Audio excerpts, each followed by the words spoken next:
주택담보대출금리 연 8%, 마통 10% 시대 가운데입니다. 야, 이제 언론 뉴스가 무섭네요. 무섭습니다. 뭐 이제 무리하게 빚을 낸 사람들이 점점 더 어려워지는 거죠. 뭐 이제 이 사진만 봐도 연 최저 4.58에서 최고 9.78이라는 거예요. 이게 뭘까요? 뭐 마이너 대출이겠죠. 마이너 대출. 지금 현재 연말에 주택담보대출 상단이 연 8%, 마이너스 통장 대출이 마이너스 10%가 될 거라는 거죠. 이제 빚을 낸 사람들이 점점 더 어려워질 것 같습니다. 뭐 9월 23일 집계로 보면 뭐 주담대 금리가 4.38에서 6.62가 됩니다. 지난달 3.97에서 5.94에 비해서 상단이 0.5% 상승했죠. 왜냐? 금융채 5년물 금리가 오르기 때문이랍니다. 뭐 금융채 금리가 뭐 4.46으로 2011년 5월보다 훨씬 더 2011년 5월 이후 11년 4개월 만에 최고치라고 합니다. 올해 들어서만 2% 상승했죠. 올해 들어서만 2% 상승했는데 내년 되면요. 내년 되면 또 2%가 상승하지 않을까? 이런 생각들이 드는 거죠. 내후년에는요. 내후년에 몫이 또 있겠죠. 이러면 뭐 금리가 주담대가 8%, 마통이 10%까지 오를 가능성이 있다는 거죠. 주담대 금리가 4%, 8%까지 상승하면 4억 원을 40년 만기 원리금 균등으로 하면 278만원 내야 되는 거죠. 아니 매월 278만원, 뭐 한 280만원을 내면서 어떻게 사나요? 지금 현재 연금리 상단이 4%였을 때 4%일 때 167만원이던 게 지금 8%가 되니까 무려 280만원으로 늘어나는 거죠. 많이 우려스러운 거죠. 4억 빌려서 40년 동안 278만원 내며 살아야 된다. 과연 이게 가능한 얘기일까? 어려울 것 같은 거죠. 좀 많이 충격적이 될 것 같습니다. 뭐 지금 현재 뭐 집값 떨어지면 갖고 있는 자산 전부 다 팔아도 빚을 못 갚는 고위험 가구가 급등한답니다. 많이 우려서는 다행이죠. 이러한 상황들을 누가 만들었습니까? 그렇게 스스로 빚을 진 사람들의 잘못으로만 얘기할 수 있겠냐라는 거죠. 좀 많이 고민해봐야 된다라는 이야기를 좀 하고 싶습니다. 왜냐? 좀 많이 우려서 그렇기 때문인 거죠. 심상치 않기 때문인 겁니다. 뭐 이러다가는 점점 더 얼마나 더 안 좋은 상황으로 갈 수 있을까? 그런 겁이 나는 거죠, 사실. 저도 지금 현재의 상황을 보면 많이 겁납니다. 이게 어떻게 될까? 어떤 일이 벌어질까? 어떻게 되려는 걸까? 이런 우려들을 점점 더 많이 한다라는 겁니다. 뭐 그런 걱정들이 생기는 건 어쩌면 당연한 얘기일 수 있다라는 겁니다. 왜냐? 이게 그냥 상황이 조금 안 좋다. 이 정도로 끝나는 게 아니라 계속해서 이러한 상황들이 서서히 계속 이제 젖어들 것이기 때문인 거죠. 뭐 이제는 언론에서도 너무 많은 도처에서 많은 얘기들 하잖아요. 야, 경제적으로 안 좋아, 힘들어, 어렵다, 뭐 큰일이 났다, 이런 얘기들 되게 많이 하잖아요. 이럴 때일수록 정신 바짝 차리고 살아야 됩니다. 호랑이한테 물려가도 정신만 차리면 산다라고 얘기하잖아요.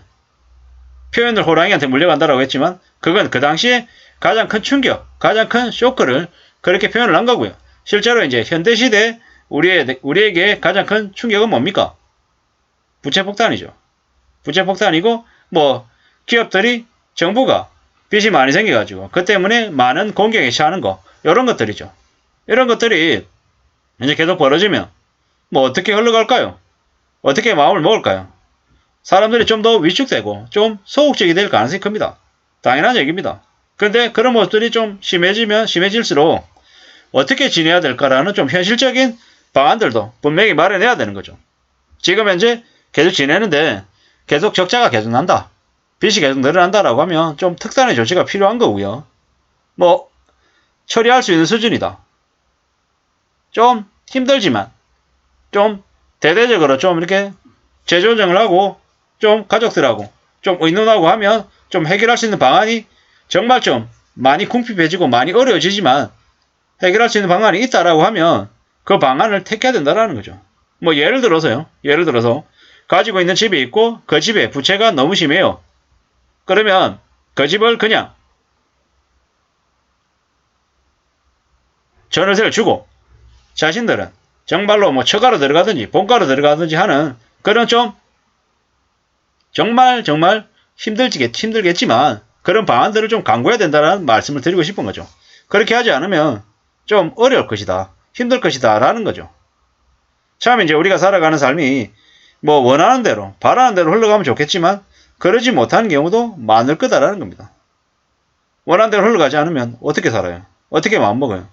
좀 더 강하게 좀 더 마음 굳게 먹고 움직여야 된다라는 거죠. 그거 말고 없더라는 거죠.